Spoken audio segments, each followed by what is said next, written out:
if I have that on in the background when I'm filming, my film will get pulled for using the Shirelles.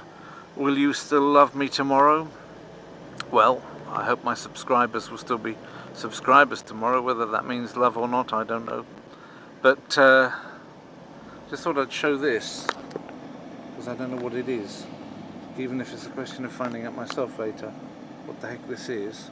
1, 2, 3, 4, 5, 6, 7, 8, 9, 10, 11. 11 coming up from this place, this being the road in from the south, but they'd be coming in, I suppose, to police a football match, wouldn't they? Because I can't think of anything political that might be going on at the moment, unless somebody's doing a 9th of May victory parade somewhere. I have no idea, but Poland doesn't really do that. I am on my way, ladies and gentlemen, down to Piaseczno,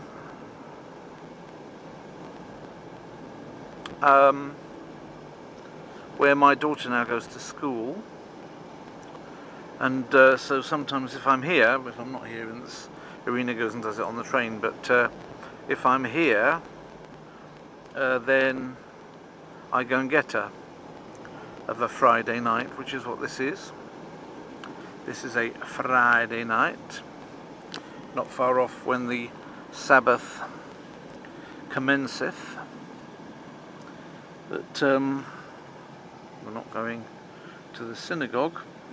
Not that I don't do that very often, largely due to the fact that despite what some of you may think, I'm not actually Jewish, but never mind. That's not a reason not to go. It's interesting to go there from time to time, and I do, but I don't go there very much.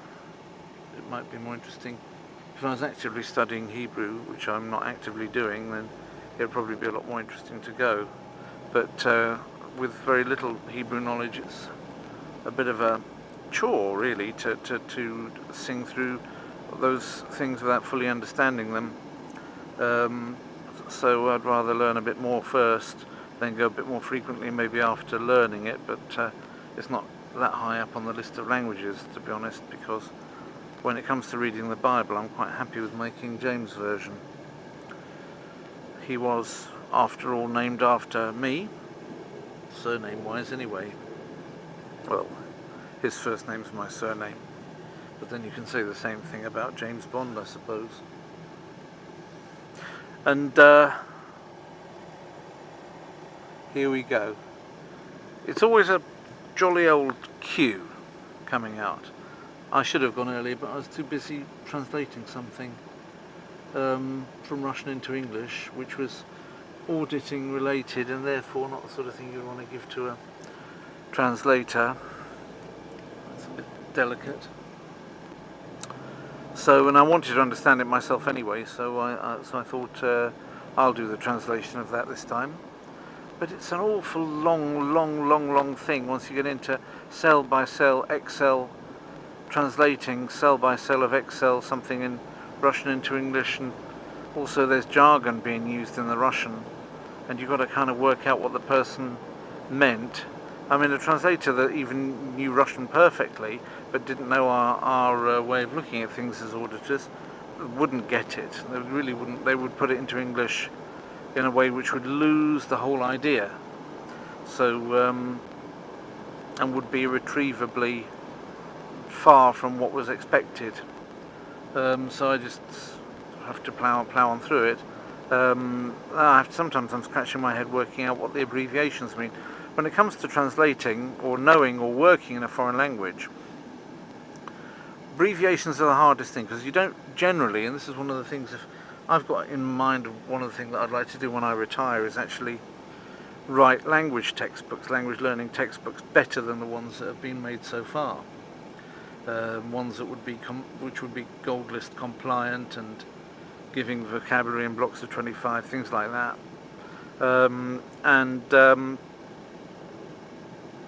which would include, which would rest on the gold list system effectively, but which would also have at the beginning, it would front load all the actual deep structure and the sound of the language before we even came to part 2 would be bringing in the literacy aspect.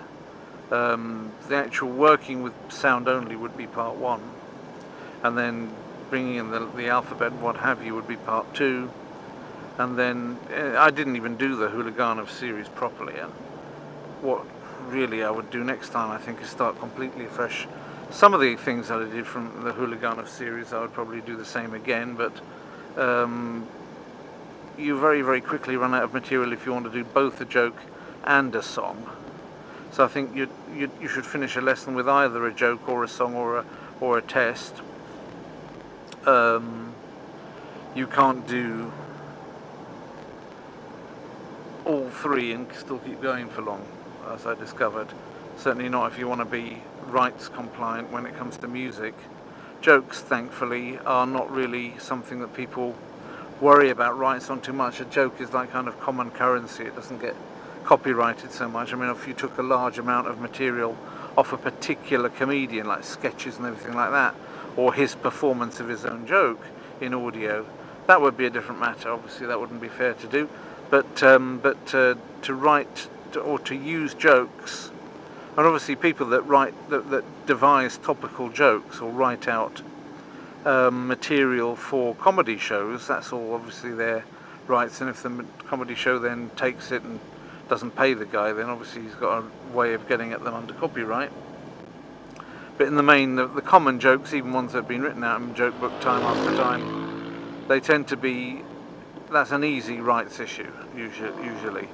And when I talk about rights issue, I'm not using the term as it's used in the accountancy profession. I'm talking about issue with regard to intellectual property rights. A rights issue is something completely different. So it's also called a scrip issue. So those of you who are interested in accountancy, go ahead and look that one up. I'm not going to get into that now because it's going to be an unwelcome diversion. And I don't feel like I'm the person that should be really teaching accountancy, because there are other things, other people that teach accountancy know that better than me. Maybe one day I might try it, I'll just see how I go on with it, but I don't have any great secrets as to how to teach accountancy. When it comes to teaching anything, if I'm teaching anything, it will not probably be accountancy. Well, I don't know, maybe I could do it a bit, I don't know, maybe it's the sort of thing I could do, but there are probably other people that would do that better than me. There are probably some people that are up to date more than I am with regard to all the standards and things, and when you do teach accountancy, then you're supposed to at least be up to date with the latest versions of the standards. The problem is that I like to do long-term memory things, like languages, and then what happens is that you remember the standard very well that was in force 25 years ago. That's not very good for keeping up to date with everything the whole time, so there we are. Echo is not Echo and the Bunnymen, talking things that were around 25 years ago. Echo Shoes is up there on that fashion house thing. I actually went in that thing there and bought some Echo shoes. But that outlet's actually pretty good. There's outlet shops there, and you can get clothing much cheaper than in any of the normal shops in the middle of Warsaw. So next time that Sophie says to me, "Oh, I'm going to go to out," that's definitely where she's going and not anywhere else. Anyway, I went to the shoes I've got on now, which I don't know if you can see down there. I actually got them from the Echo shop there, and they said that they couldn't take back my old shoes. I said, well, hang on a second. This is not just a polite request. You're supposed to take back the old shoes because they've got like synthetic plastics and rubber on, which is actually toxic waste. They should really be disposed of. And you know, when it comes to toxic waste, and if you're saying it's not toxic, I'd like to see you eat my old boots and see how far you get on with that. But if it comes to toxic waste, then there's a law that says that, you know, shops are supposed to take back the used versions of whatever they're selling which is toxic. And that's a European Union law, and Poland can't exactly be outside of it. So no, well, we don't know, maybe it's a law, maybe it isn't a law, but we received no instruction on it. So Echo Shoes, you're Italians, you ought to be doing the, you know, European Union It's not like, you know, Amazon, an American company, pretending to be, you know, like European by having a RLE in Luxembourg, you know, but really being unable to deal with European reality and saying that this can't be shipped to another part of the European Union from one part of the European Union when we have special law called the Treaty of Rome, which guarantees the freedom of movement of goods. And you're just tramping all over it, Amazon, and Europeans are only going to take so much of this stupid behaviour from you. And even worse, you know, Audible not selling German language stuff outside of Germany, according to what they told me on their channel on YouTube. If you want to see the Audible not sure it's the audible.com, I think it's the audible.com, but it might be audible.co.uk channel on YouTube. They've got their own channel, and I went to the comments page. They just put advertising stuff on it. And I went to the comments page of it and just made a comment. They answered it, but they gave me a stupid answer, which I wasn't happy with. So I asked some supplementary questions, and I'm not sure whether they're going to answer them, ignore them, or block them. They could do one of three. Isn't it like snog, marry, avoid? Answer it honestly, answer it evasively, with some just bland political claptrap, hoping that the person will be happy with you insulting his intelligence and not come back. Or the alternative is to simply ignore it entirely, or say, well, we don't agree with this, but but you can have your opinion, which is basically say, okay, sorry you feel that way, which is perhaps sometimes the best thing you can do, but at the moment we're not ready to change it, but at least be honest about it. That comes in as part of the honest answer, I suppose.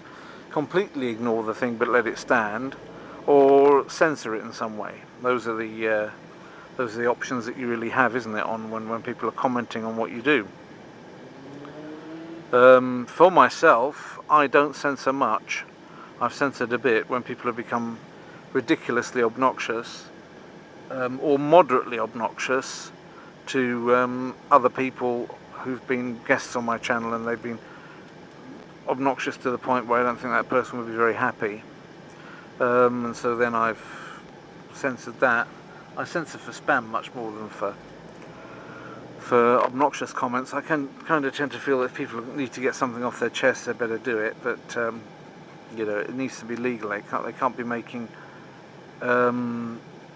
unsubstantiated lies. Well, lies are always unsubstantiated. Unsubstantiated claims, which are either definitely I know they're lies, or I strongly suspect that they're lies, about people, and expect that sort of thing is accepted. It's not even legal to do that, so don't expect me to let that stand. Going to gradually change lane here, I think. Yeah, Peugeot. The Lion goes from strength to strength. That's actually called Lion Motors, that Peugeot dealership. Lion Motors. Do I like Peugeot? I've tried Peugeot. I've driven one around a bit, and I've driven a couple of Peugeot things, and I did actually quite like them. But in the end, when it came to an Espace style, Renault Espace style car, the Chrysler one, this that I've got now, this one here, the Space, what do they call it? Town and Country in America, they call it Grand Voyager.